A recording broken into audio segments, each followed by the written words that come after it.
negara. Dan mulailah rakyat teriak dan panggil TNI. Kemana TNI? Tahukah kita semua bahwa satu, TNI kita hari ini adalah tentara yang paling sipil di dunia, karena personilnya tak boleh bawa senjata, yang nampak bawa sarung pistol kosong di mana-mana. Dua, tahukah kita bahwa secara sistematis TNI kita seharusnya sebagai komponen utama alat pertahanan negara sekarang sudah bergeser menjadi komponen pembantu, karena tugasnya hanya menjadi pembantu, membantu tugas Polri, membantu bencana, membantu pemadaman kebakaran hutan, bahkan untuk menumpas separatisme yang jelas bahagian tugas pokok TNI tetap difungsikan untuk membantu Polri dalam tugas operasi penumpasan separatis yang diganti nama jadi kriminal dengan 1000 alasan. Yang komponen pendukung seperti komponen utama yang sudah jelas komponen utama TNI malah seperti komponen pendukung. Aneh bin ajaib.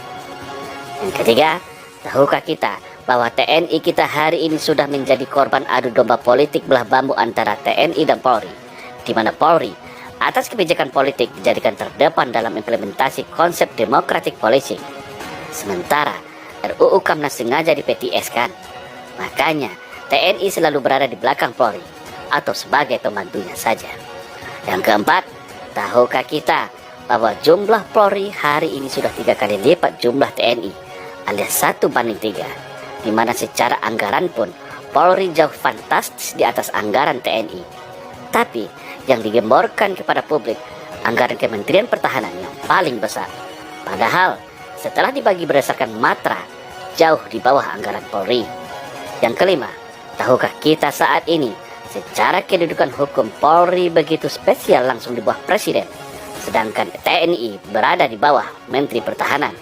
Artinya, secara strata hukum dan jabatan, Polri setara dengan Menteri, sedangkan TNI di bawah Menteri. Yang keenam, tahukah kita bahwa sudah hampir semua peran TNI saat ini sudah diambil alih oleh polisi, termasuk peran pembinaan teritorial, cipta kondisi dan pasukan kombatan. Yang ketujuh, tahukah kita bahwa secara persenjataan organik hari ini Polri lebih canggih daripada senjata organik TNI. Senjata pasukan Densus 88, Gegana, dan Brimob, Polri lebih canggih daripada senjata Batalion Infanteri Raider sekalipun. Yang kedelapan, tahukah kita saat ini ada namanya istilah multifungsi Polri yang melebihi peran dwifungsi ABRI era Orde Baru yang dulu kita caci maki. Saat ini peran polisi sangat dahsyat dan luar biasa, sampai ada anekdot yang beredar NKRI adalah kepanjangan dari Negara Kepolisian Republik Indonesia. Yang kesembilan, tahukah kita saat ini tak jelas lagi batas antara dimensi pertahanan dan keamanan, di mana seharusnya jelas mana yang tugas pokok TNI sebagai komponen utama pertahanan dan mana tugas Polri sebagai komponen pendukung.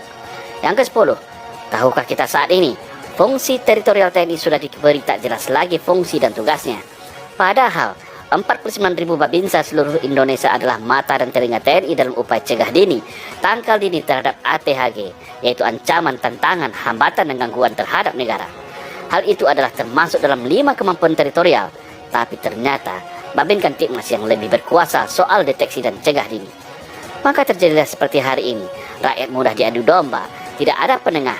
Walaupun TNI tahu siapa aktor dan dalangnya dalam setiap konflik sosial, tetapi tak bisa berbuat apa-apa karena terkunci oleh aturan dan tidak logis.